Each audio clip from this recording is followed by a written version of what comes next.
Hello प्यारे बच्चों, mathematics zone में आप सभी का स्वागत है। और हम आपसे चर्चा कर रहे थे सेट थ्योरी की।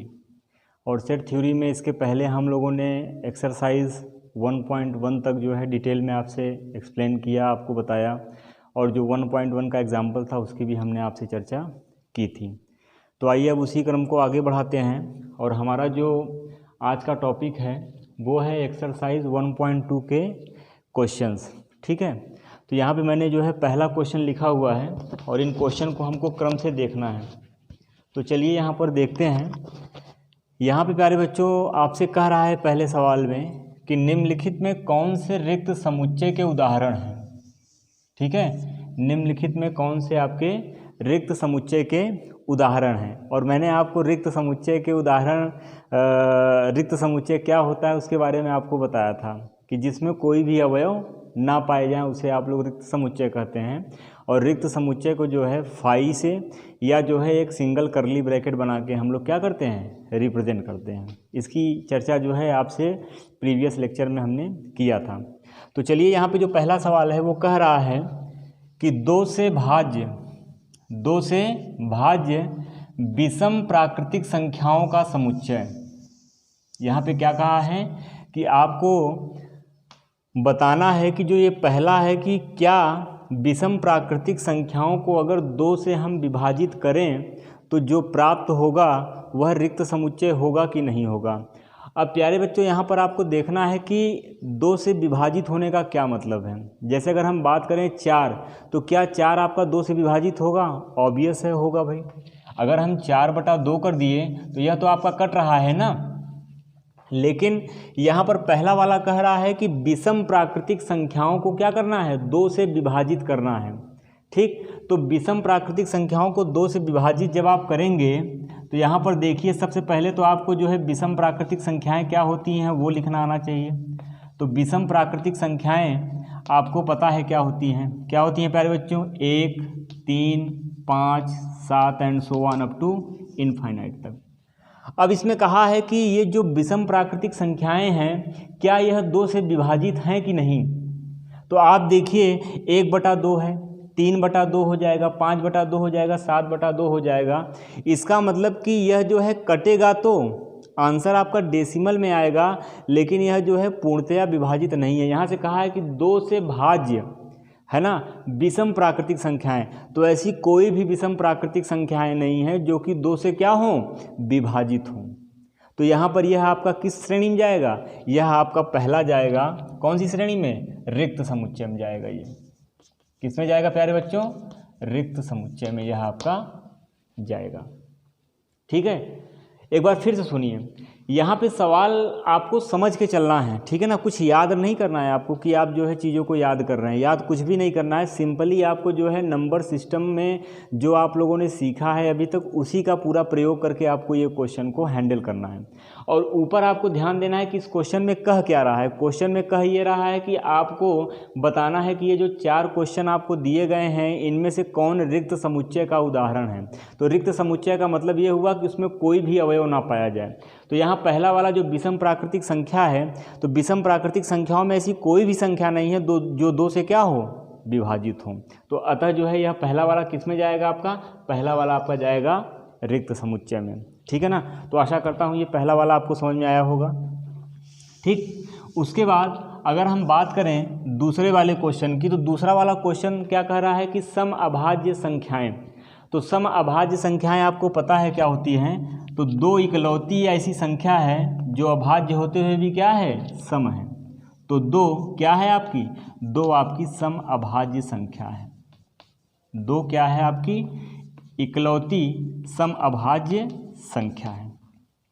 तो यहाँ पर देखिए अब यह जो है क्या है, अगर केवल करली ब्रैकेट होता तो आप क्या करते, आप बताते कि भाई रिक्त समुच्चय है ये। लेकिन यहाँ पर चूंकि बोल दिया है कि यह सम अभाज्य संख्या है, तो सम अभाज्य संख्या केवल एक होती है। वह कौन सी होती है, वह आपकी 2 होती है। तो क्या ये दूसरा वाला आपका रिक्त समुच्चय के उदाहरण में जाएगा क्या? यह दूसरा वाला आपके रिक्त समुच्चय के उदाहरण में नहीं जाएगा, यानी यह जो है आपका रिक्त समुच्चय के उदाहरण में नहीं जाएगा। ठीक है, उसके बाद देखिए जो तीसरा क्वेश्चन है, तीसरे क्वेश्चन को आपको बहुत ध्यान से समझना है। ठीक है, तीसरे क्वेश्चन में आपको ये समझना है कि आपको इसमें जो है शब्दावली को पकड़ना है। शब्दावली को पकड़ने अगर मैंने कहा तो क्या मतलब हुआ कि आप गणित में दो शब्दावली को पढ़ते हैं, है ना। शब्दावली कौन कौन सी है? एक तो जो है या होती है और दूसरा आपका और होता है। एक आपका और होता है और दूसरा क्या होता है? या होता है। और यही कॉन्सेप्ट जो है इसमें प्रयोग में आया है। ठीक, इसमें कह रहा है कि यक्स एक प्राकृतिक संख्या है। यक्स क्या है प्यारे बच्चों?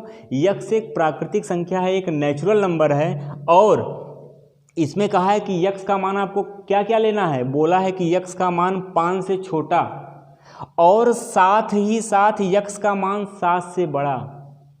अगर इसमें जो है कहीं आपको या बोल देता तब तो आप जो है इस सवाल को कर लेते, लेकिन यह बोल क्या रहा है कि और साथ ही साथ, यानी आप एक समय में यक्स के 2 मान की बात कर रहे हैं और यह जो है संभव नहीं हो पाएगा।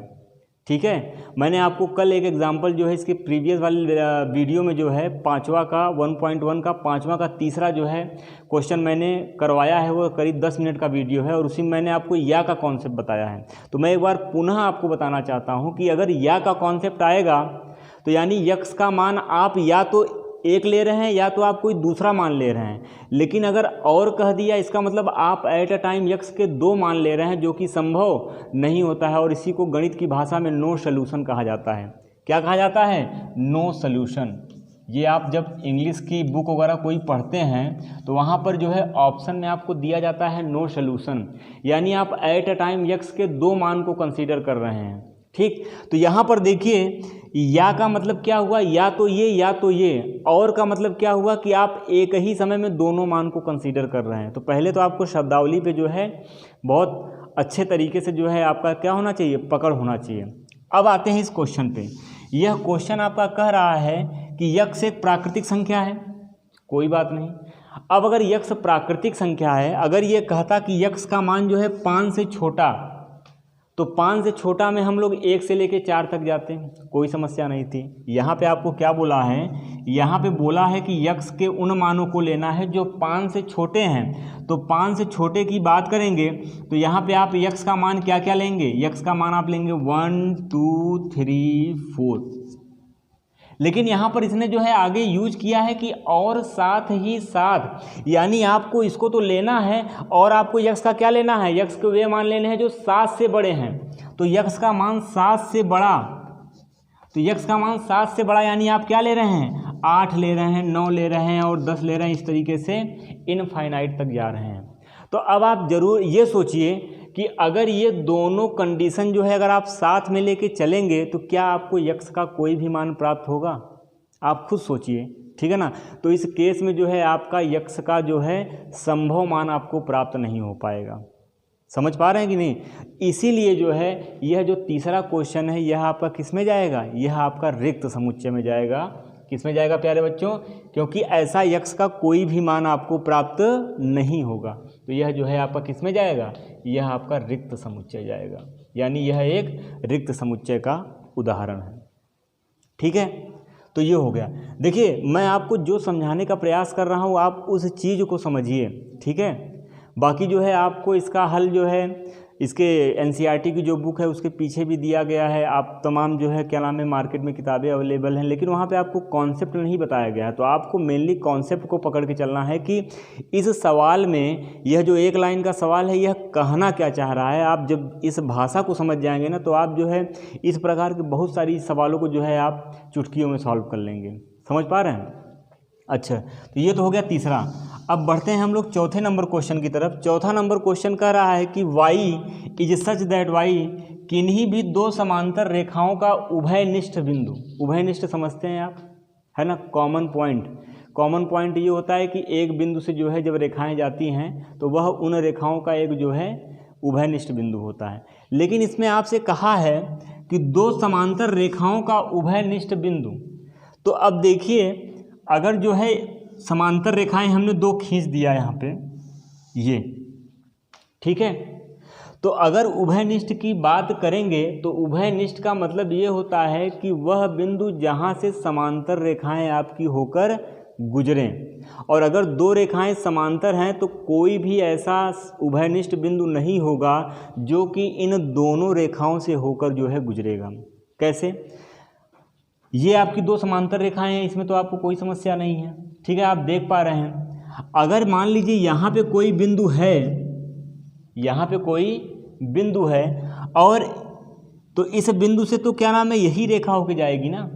और अगर इसके समांतर ये रेखा है तो इसका मतलब है कि यह रेखा भी यहाँ से अगर होके जाए तब तो आप बोलेंगे कि दोनों समांतर रेखाओं का एक उभयनिष्ठ बिंदु होता है। तो यहाँ पर आपको देखने से लग रहा है कि ऐसा संभव नहीं है। या मान लो ये आपका उभयनिष्ठ बिंदु है, एक रेखा आपकी ये चली गई, एक रेखा आपकी ये चली गई, ठीक है ना, दो रेखाएं आपकी चली गई यहाँ पे, लेकिन यहाँ पर जो है इन दोनों रेखाओं का एक उभयनिष्ठ बिंदु तो है, लेकिन क्या ये दोनों रेखाएं समांतर हैं? क्या समांतर का मतलब होता है कि जो अनंत तक जो है चली जाएं और आगे जाने पर कहीं भी मिलती ना हो, एक दूसरे को प्रतिच्छेदित ना करती हों, ये होती है समांतर रेखा की डेफिनीशन।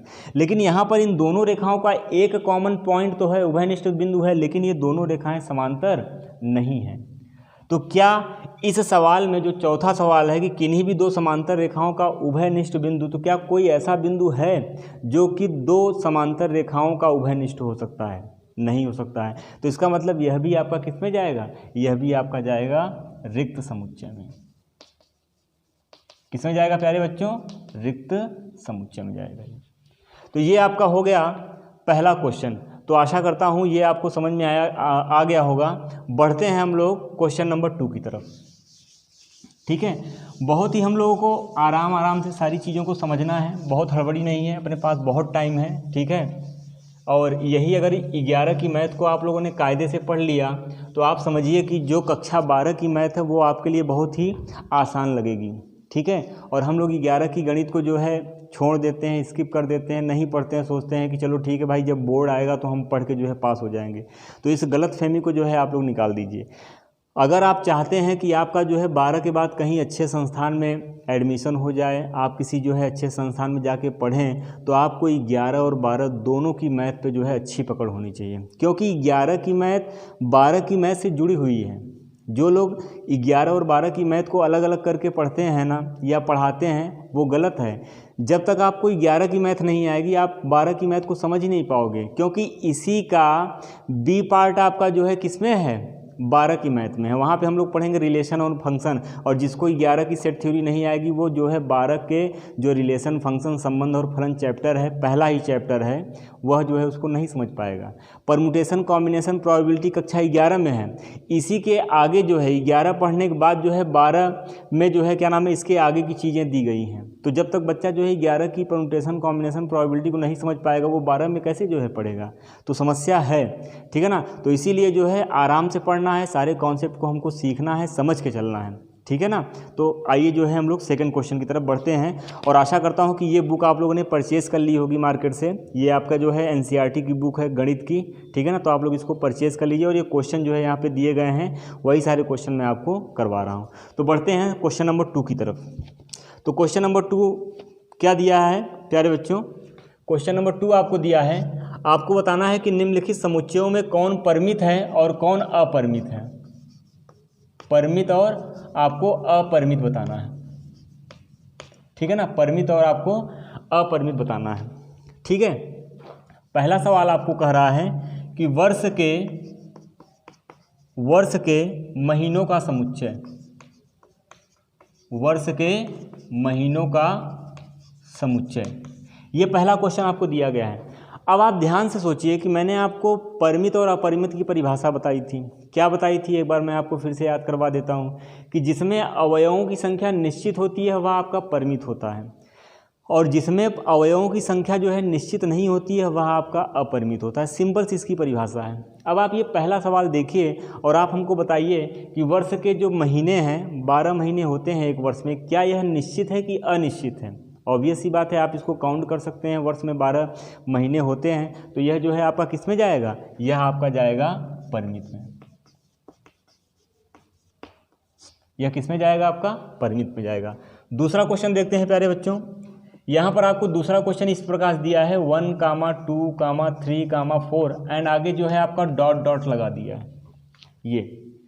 तो आगे जो है डॉट डॉट डॉट का मतलब ये हुआ कि यह जो क्रम है आपका ये अभी क्या है, कंटिन्यूएशन में है और कहाँ तक जा रही है, अनंत तक जा रही है। तो यानी यह जो काउंटिंग है 1 से लेकर जो है आपकी स्टार्ट हुई है, तो यह जो है चूंकि आप इसको काउंट नहीं कर पाओगे तो यह आपका परिमित में जाएगा कि अपरिमित में, तो यह आपका अपरिमित में जाएगा। किस में जाएगा प्यारे बच्चों, यह आपका जाएगा अपरिमित में, यह आपका अपरिमित समुच्चय होगा। तीसरा देखते हैं। तीसरा आपको यहाँ पर दिया गया है 1, 2, 3 और डॉट डॉट डॉट 99, 100। ये देखिए, अब आप इस क्वेश्चन को खुद बताइए। अब कुछ बच्चे सोच रहे होंगे कि सर यहाँ पे जो है आपने डॉट डॉट आगे बता दिया तो बोला कि यह जो है अपरिमित है, लेकिन यहाँ पे जो है डॉट डॉट डॉट और आगे 99 आ गया, 100 आ गया। इसका मतलब क्या हुआ, इसका मतलब ये हुआ कि यह जो काउंटिंग शुरू हुई है यह 1 से लेकर 100 तक ही जो है आपकी है। यहाँ पे बीच में डॉट डॉट दिखाने का मतलब यह हुआ कि चूँकि 3 के बाद 98 तक की काउंटिंग को लिखना थोड़ा सा क्या नाम है, अभी मैं लिखना शुरू करूँगा तो 10 मिनट लिखने में ही चला जाएगा, ठीक है। तो ये हमारी समझ के लिए है कि यहाँ पर 3 तक लिख दिया और आगे डॉट डॉट के बाद 99 लिख दिया। इसका मतलब 4 से लेकर 98 तक इस डॉट डॉट का मतलब जो है होता है। तो यानी यह तो जो है आपका निश्चित है, 1 से लेकर 100 तक आप इसको देख भी पा रहे हो और आप इसको महसूस भी करते हो, भाई 100 तक गिनती आप जो है पढ़ते ही हो, ठीक है ना। तो यह किस में जाएगा, यह आपका जाएगा परिमित में। किस में जाएगा, यह आपका परिमित में जाएगा। नेक्स्ट क्वेश्चन देखते हैं, क्वेश्चन नंबर 4 क्या कर रहा है, 100 से बड़े धन पूर्णांकों का समुच्चय, 100 से बड़े धन पूर्णांकों का समुच्चय। ये देखिए, अब देखिए धन पूर्णांक क्या होता है। पूर्णांक संख्याओं के 2 प्रकार होते हैं, एक होता है धन पूर्णांक, दूसरा होता है ऋण पूर्णांक। और जीरो आपका क्या होता है, जीरो ना ही धन पूर्णांक है ना ही ऋण पूर्णांक है। तो मैं आपको कई बार बोला हूं कि आप संख्या पद्धति नंबर सिस्टम को जो है सीख लीजिए। जो लोग हमारी कक्षा 10 की क्लास किए हैं, मैंने जो है डिटेल में बताया हुआ है, पढ़ाया हुआ है।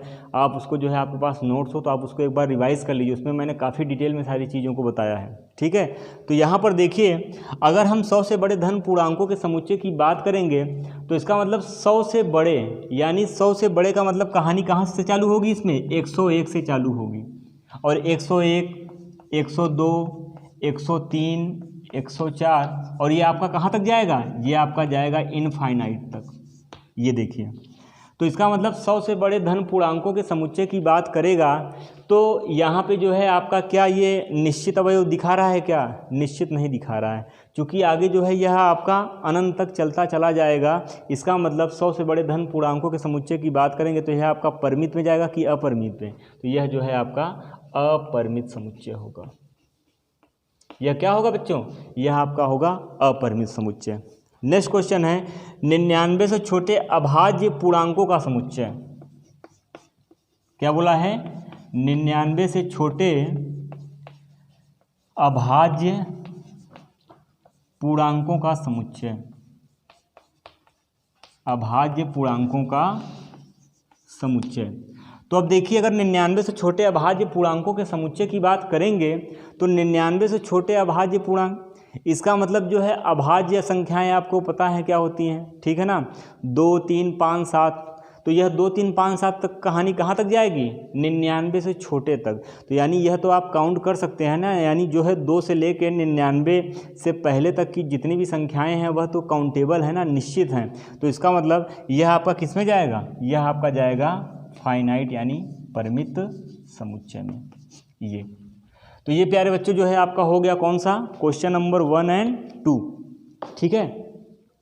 तो आप इन सारे क्वेश्चन को जो है अपनी कॉपी में नोट कर लीजिए, इन अपनी कॉपी में जो है प्रॉपर तरीके से सारी चीज़ों को समझते हुए नोट्स बना लीजिए, ठीक है ना। जैसे मैं आपको सारी चीज़ें एक्सप्लेन कर रहा हूँ, आप इसको एक बार फिर से क्या करिए, अपने हिसाब से एक्सप्लेन करिए और सारी चीज़ों को बनाइए और लिखिए।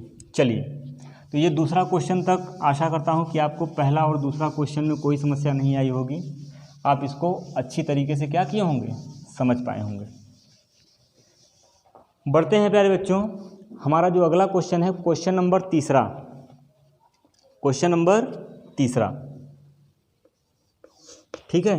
क्वेश्चन नंबर तीसरा कह रहा है कि निम्नलिखित समुच्चयों में से प्रत्येक के लिए बताइए कि कौन परिमित और कौन अपरिमित है। यानी दूसरे में भी आपसे परिमित और अपरिमित पूछा था और तीसरे में भी जो है परिमित और अपरिमित पूछ रहा है। तो मैं बता देता हूँ, इसमें भी आपको बताना है क्या, परिमित और अपरिमित बताना है, ठीक है। परिमित और अपरिमित आपको इसमें भी बताना है। पहला है यक्ष अक्ष के समांतर रेखाओं का समुच्चय, यक्ष अक्ष के समांतर रेखाओं का समुच्चय। तो देखिए यहाँ पे प्यारे बच्चों, ये सवाल जो है बड़ा अच्छा सवाल है। अब इस सवाल को जो है आपको समझना है। यहाँ पे यह सवाल क्या कह रहा है आपसे कि यक्ष अक्ष के समांतर।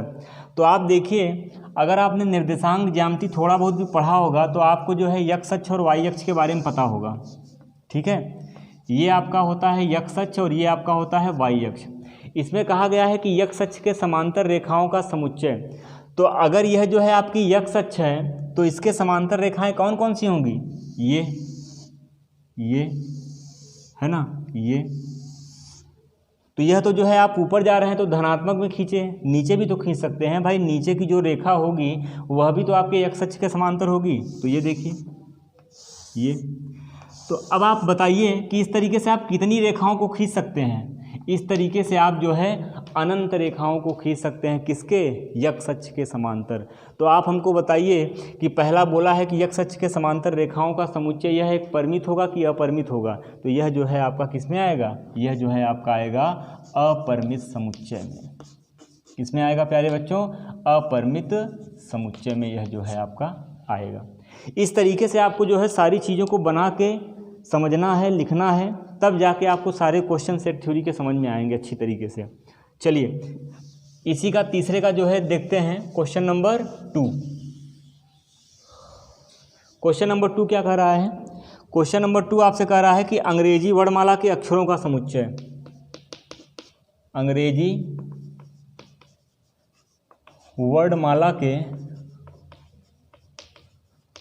वर्णमाला के अक्षरों का समुच्चय,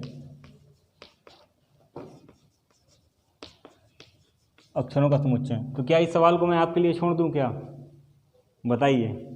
तो ये सवाल तो अब आपको बताना है कि अंग्रेजी वर्णमाला के अक्षरों का समुच्चय परिमित है कि अपरिमित है। अभी आपको स्वयं बताना है, ठीक है। हाँ जी। उसके बाद तीसरा क्वेश्चन देखते हैं। तीसरा क्वेश्चन कह रहा है कि उन संख्याओं का समुच्चय जो 5 के गुणज हैं, उन संख्याओं का समुच्चय जो क्या हैं, जो आपके 5 के गुणज हैं, ठीक है। तो अब देखिए 5 के गुणज का मतलब क्या होता है, मल्टीपल क्या होता है। जैसे आप जो है बचपन में 2 का पहाड़ा पढ़ते थे, 2 1 2, 2 दूनी 4, 2 तिहाई 6, 2 चौक 8।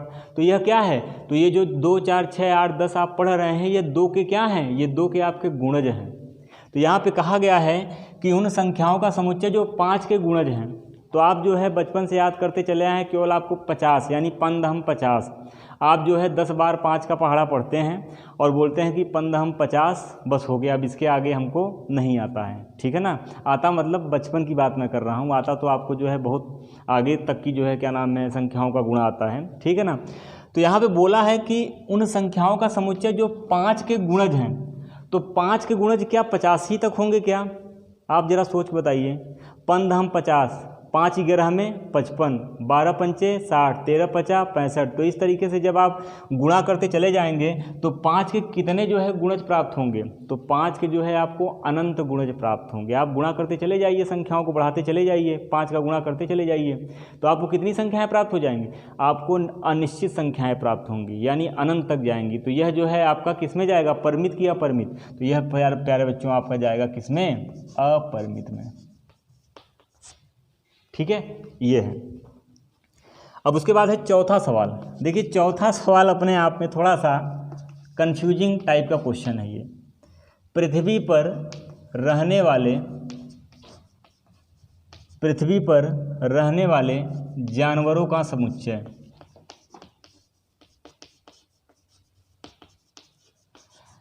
ये देखिए, पृथ्वी पर रहने वाले जानवरों का समुच्चय। अच्छा, आप हमको एक चीज़ ये बताइए कि पृथ्वी पर रहने वाले जानवरों के समुच्चय के बारे की बात करें तो पूरे इस पृथ्वी पर जितने प्रकार के भी जानवर हैं, ये क्वेश्चन थोड़ा सा क्या नाम है, ये क्वेश्चन थोड़ा सा क्या नाम है, समझने वाला क्वेश्चन है ये, ठीक है ना, कि पृथ्वी पर रहने वाले जानवरों का समुच्चय। अगर हम पूरे पृथ्वी की बात करें तो ऐसे कितने जानवर हैं जिनसे कि आप परिचित हैं।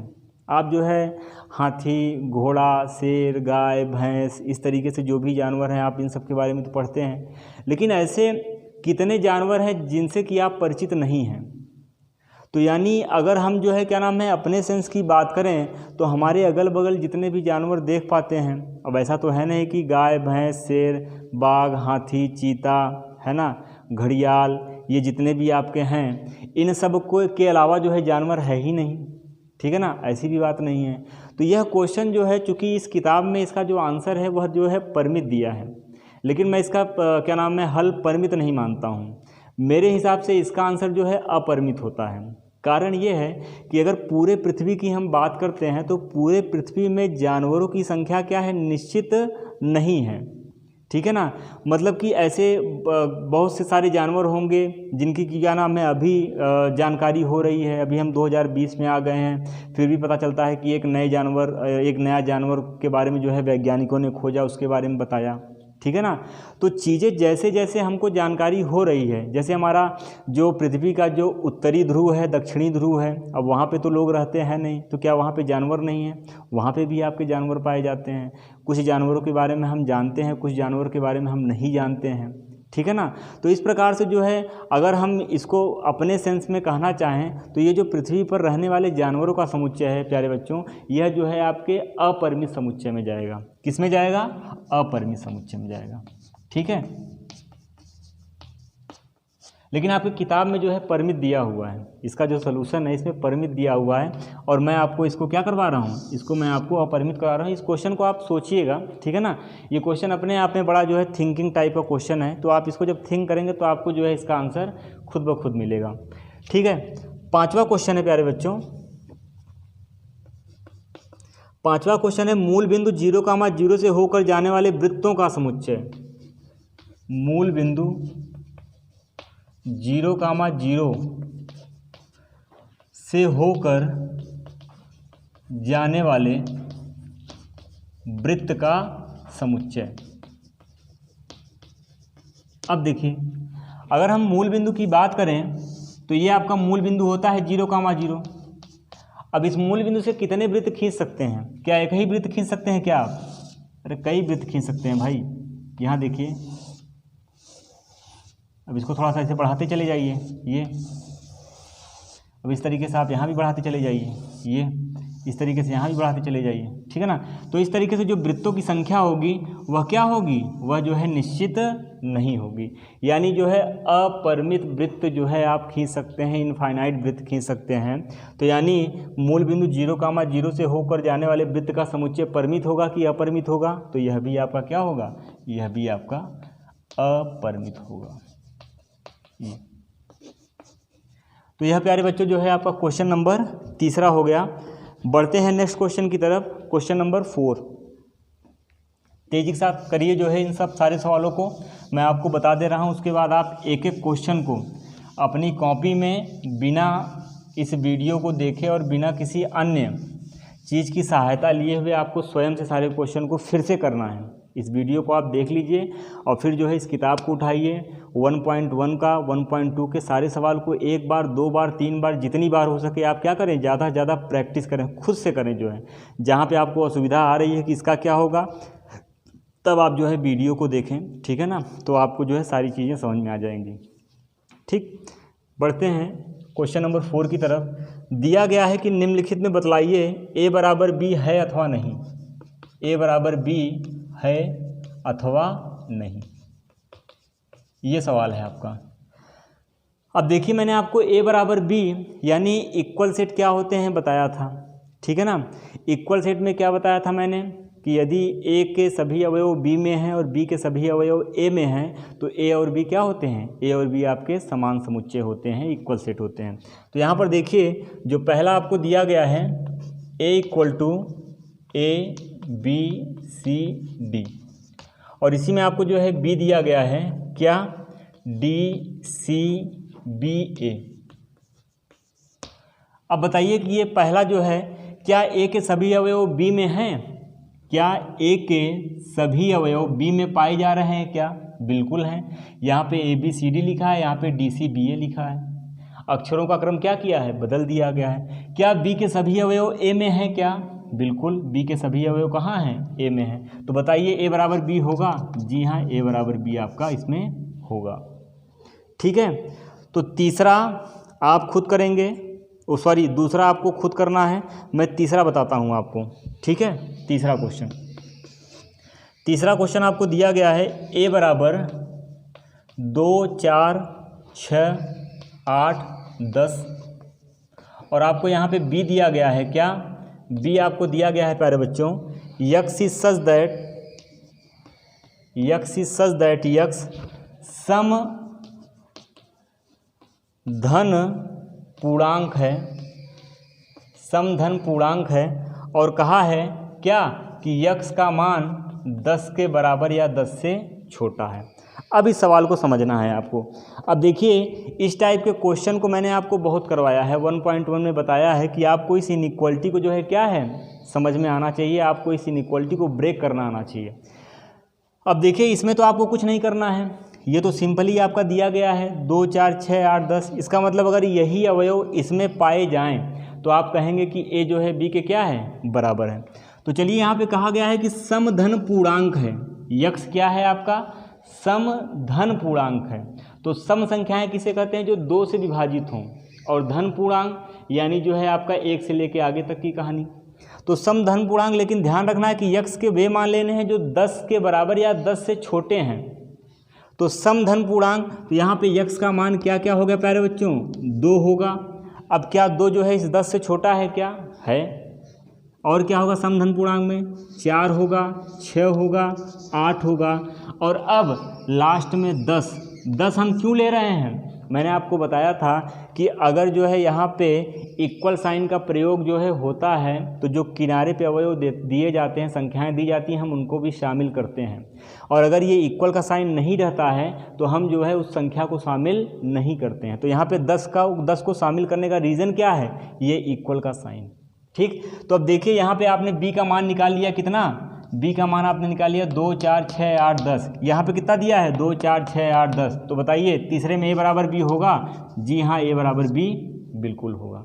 तो आपको इसको जो है समझ में आना चाहिए और इसका आंसर जो है ये होगा। ठीक है, तो आई होप आपको यहाँ तक क्लियर हुआ होगा। नेक्स्ट हम लोग बढ़ते हैं क्वेश्चन नंबर, इसी में आपका एक क्वेश्चन और दिया गया है चौथे में ही, कौन सा, चौथा क्वेश्चन है, उसको देख लेते हैं। ठीक, चौथा क्वेश्चन आपका इसका दिया गया है, चौथे का चौथा क्या दिया गया है प्यारे बच्चों, ए बराबर x is such that x संख्या 10 का एक गुणज है, संख्या 10 का क्या है, एक गुणज है, ये दिया गया है। और बी आपको क्या दिया गया है, बी आपको दिया गया है 10 15 20 25 एंड सो ऑन 30, इस तरीके से। अब देखिए अगर 10 का गुणज है इसका मतलब आपको 10 का पहाड़ा याद होना चाहिए। ठीक है, और कहाँ तक जाएगा, यहाँ पे कहीं आगे आपको बाउंडेशन तो दिया नहीं है, तो यानी 10 क्या हो जाएगा, 10 20 30 40 50 एंड सो ऑन, इसी तरीके से आपका इनफाइनाइट तक जाएगा। ये ए बराबर यही तो होगा भाई, 10 का एक गुणज है ना, तो गुणज का मतलब क्या हुआ, 10 का जो है आप पहाड़ा पढ़ते जाइए, टेबल जो है पढ़ते जाइए, तो आपको ये सीरीज प्राप्त होगी। अब ए में आपको 10 दिया है, क्या बी में 10 है, हाँ है, चलो ठीक है, एक तो मिल गया। अब यहाँ पर 20 दिया गया है, क्या जो है बी में 20 है, लेकिन जो बी के अवयव हैं वह भी ए में पाए जाएं, तो क्या बी का जो ये 15 है, क्या यह बी का 15 ए में पाया जा रहा है क्या कहीं, ए में कहीं नहीं पाया जा रहा है। यानी यहीं पे जो है हमारा ये रॉन्ग हो जाता है क्या, कि जो ए के सभी अवयव में हो वो बी में हो और बी के सभी अवयव ए में हो। तो यहाँ पर 15 जो है आपका ए में नहीं पाया जा रहा है। तो क्या ए बराबर बी होगा? तो यहाँ पर A does not equal to B होगा। ठीक है, तो आशा करता हूँ आपको ये क्वेश्चन भी ठीक ढंग से समझ में आया होगा। बढ़ते हैं हम लोग नेक्स्ट क्वेश्चन की तरफ, और आपका क्वेश्चन नंबर क्या है? Question number 5। कौन सा है प्यारे बच्चों? क्वेश्चन नंबर 5 है। तो क्वेश्चन नंबर 5 आपका कह रहा है यहाँ पे, क्वेश्चन नंबर 5 क्या कह रहा है कि निम्नलिखित समुच्चय युग्म समान है, कारण सहित बताइए। क्या निम्नलिखित समुच्चय युग्म समान है? फिर वही बराबर बोला है, कारण सहित बताइए, कारण सहित बताइए। ये देखिए, पहला दिया गया है आपको a बराबर, आपको यहाँ पर ये दिया गया है 2,3, और यहाँ पर b बराबर दिया गया है क्या? b बराबर दिया गया है x is such that x समीकरण x² plus 5x plus 6 equal to 0 का एक हल है। का क्या है? का एक हल है। ये देखिए, अब यहाँ पर देखिए प्यारे बच्चों, यह बोला है कि क्या जो है ये दोनों युग्म समान हैं। तो यानी अगर 2,3 ए में पाया जा रहा है, तो जब आप इस समीकरण को हल करें तो यहाँ भी अगर 2,3 पाया जा रहा है तो आप कहेंगे कि जी हाँ, क्योंकि ए के सभी अवयव बी में हैं और बी के सभी अवयव ए में हैं, ये इसका कारण हो जाएगा। अतः ए बराबर क्या होगा? बी होगा। तो आप इस समीकरण को हल करना जानते हैं, फैक्टर मेथड से प्रयोग करिए। तो आप इसको लिखेंगे x² plus 2x plus 3x plus 6 equal to 0। ये मैंने क्या किया, 6 को यहाँ पर जो x² का कोफिशिएंट होता है उसमें गुणा करते हैं। तो यहाँ पर 1 है, तो 6 गुणते 1 बराबर 6 होगा।